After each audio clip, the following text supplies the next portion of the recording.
Hey everybody, I wanted to take a few minutes to explain everything you need to know in order to complete the midterm exam. So we're in week 4, and this might seem a little early to take the midterm, but it just kind of makes sense with how the course is laid out. So we're taking it in week 4, and you only have the midterm and then of course the journal and the discussion for week 4. The midterm itself is not in the quiz or the exam area, obviously. It is in a Word document. So attached underneath these instructions is a Word document that says midterm exam. You're going to click on that file, open it up. You'll see the midterm. You want to save that to your computer or to your flash drive, right? That way you can come back and work on it whenever you need to, whenever you have time. This isn't an exam that you are timed on per se. You don't have to finish it all in one sitting. Once you save it to your computer or to your flash drive, you can go back in and work on it a little bit at a time.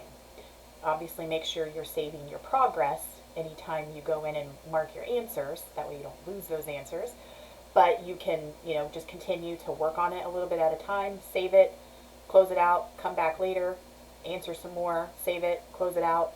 Or you can go in and do the whole thing all at once, whatever works best for you. Okay? Once you have completed the midterm and you've saved the final version of it to your computer or flash drive, then you will submit it in the midterm exam assignment spot, just like you do all the other assignments that you have to use a Word document for. Okay? You really need to use Microsoft Word if possible. If you do not have access to Word, you can print it out and mark your answers and then either scan them or send me pictures. Please do not copy and paste the midterm into the comments box. Get in touch with me first if you feel like that's your only option. It's not the best way to go about this particular assignment because it is so long, and that comment box is really meant for something that's shorter. So if you feel like you don't have any other way to submit the exam except for copying and pasting it into the comments box, please reach out to me first so that maybe we can figure out another way. Okay? Now, as for the midterm itself, it's broken up into several parts, and you'll see that part 1 is evaluating scratch outlines for unity. And remember, unity is really all about paragraph focus, right? So you've got a few outlines here, and each outline has a main point that goes with it. So you have the main point, for instance, in number 1, the main point says, in 1699, the Pennsylvania Religious Society of Friends argued against the evil of slavery. And then there are 5 sentences in a little scratch outline underneath that main point. So for number 1, one of the sentences does not belong on the list. Think about unity, focus, okay? Which sentence in number 1 does not directly relate to that main point? Whichever one you think it is, underline that answer, okay? And you'll do that for the remaining scratch outlines. There are 5 total. Read the instructions for each one, the instructions that are in italics and bold, because it will tell you how many of the sentences don't belong, okay? For part 2, we're still working on unity, but now we have the actual paragraph. Part 1, it was just the scratch outline, figuring out which sentences did not belong on that outline. Now we've got the actual paragraph, and we have to decide which sentences are off topic in the paragraph. And again, if you read the instructions for each individual paragraph, the instructions that are in italics and bold, it will tell you how many sentences you need to find in that paragraph, right?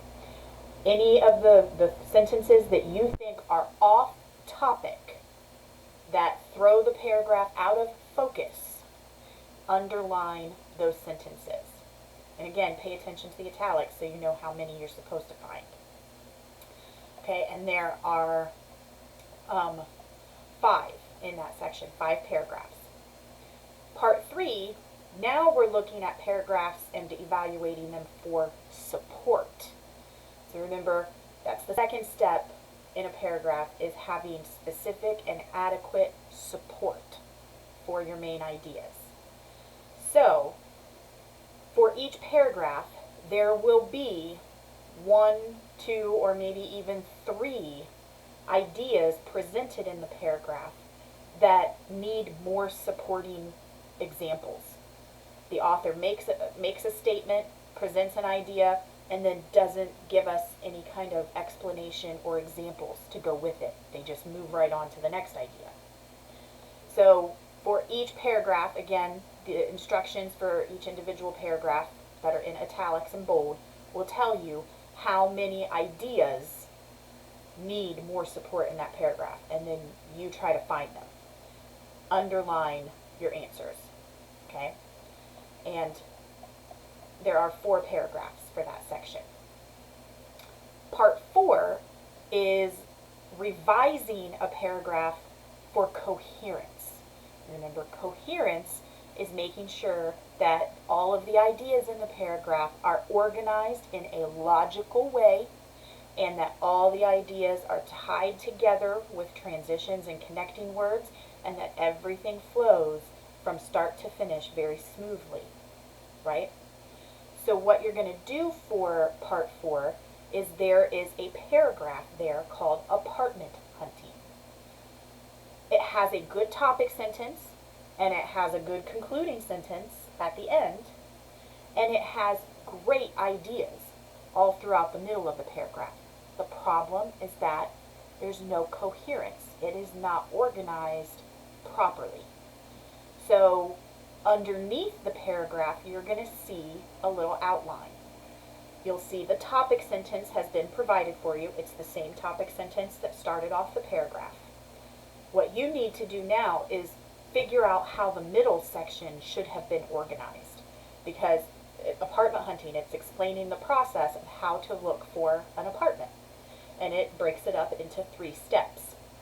The problem is that the steps are all jumbled and mixed up, and they're not in the right order. So you have to figure out what should step 1 actually be. And then there are 3 supporting examples in the paragraph that go with step 1. So on line 1, step 1, you will type out what step 1 should be. Think about it logically. And then on lines A, B, and C, what are the 3 examples from the paragraph that go with step 1? Line 2, step 2, what should step 2 be logically? Type that out onto that line.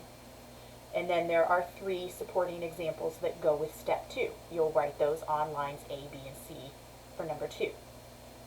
Step 3, what should step 3 be logically?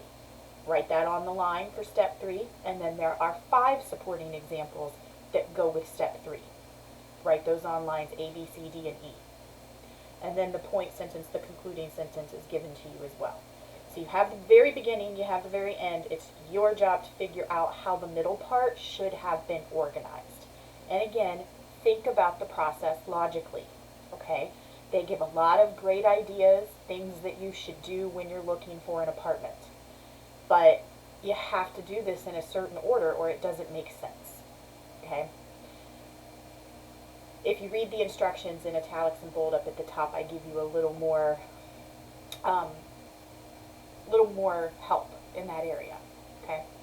But that's all you're going to do. And you might even be able to copy and paste things from the paragraph onto these lines, okay? You don't necessarily have to, you don't want to put them in your own words necessarily. You definitely don't want to add anything new. Everything that goes on these lines in the outline is already in the paragraph. The paragraph is just not organized correctly. That's what you're trying to do, okay? For part 5, we're going to be looking at paragraphs and evaluating them for all 4 bases, right? So there's 5 paragraphs total.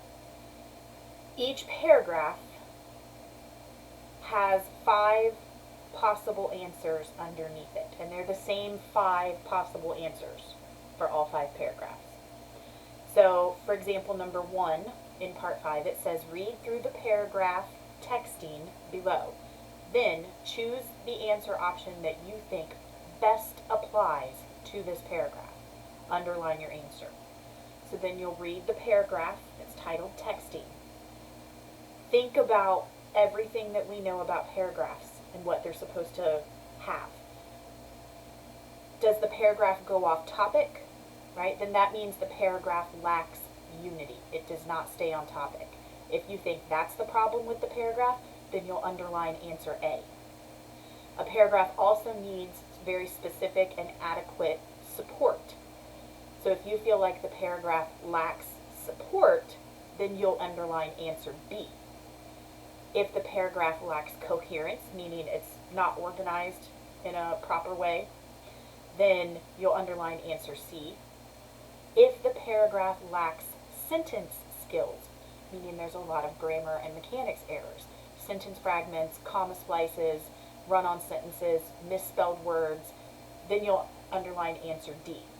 If you think that there's nothing wrong with the paragraph, that it is well written in terms of all 4 bases, it has unity because it stays focused, it has support, it has coherence, and it shows sentence skills, then you'll underline answer E. Now, every paragraph will have an answer that you need to underline, but only one answer. So there's not going to be a paragraph that has, lacks unity and coherence. No, it's one answer per paragraph, right? Okay. Then, after that, you have a bonus question that you can answer. It's worth 10 points, and it's asking you to go back up to the paragraph in part 4, the paragraph on apartment hunting. And I want you to rewrite the paragraph so that it is more cohesive. If you did the outline in part 4, then you have, hopefully, the order that the ideas should have been expressed in. Use your outline from part 4 to then put it in paragraph form again. So it started in paragraph form, but it was not a great paragraph because everything was out of order. You took the time in part 4 to figure out, okay, this is the order it should have been in, and you put it in an outline so that it's really easy to see. Now you're going to take that outline and make it a paragraph again, but this time, hopefully, the paragraph is in the correct order, okay? And I give you some bullet points there, things to remember before you start typing your paragraph, right? If you're able to do that based on your outline from part 4, you'll get 10 bonus points, okay? All right, so that is the midterm. And remember, in a Word document, you can work on it in bits and pieces if you want, or you can do it all at once and submit it. It does need to be turned in preferably by the end of week 4. I will leave it available, though, for an extra week. But it is worth 20% of your overall grade.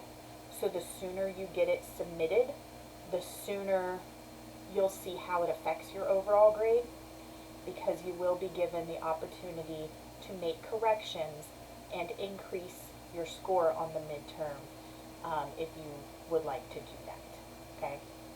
If you have any questions about the midterm, about any of the actual questions, please reach out to me. I obviously can only help so much, but I will help however I can. If you run into technical difficulties, especially if you're not sure how to submit it without doing it in the comments box, please reach out to me right away. Otherwise, good luck on it.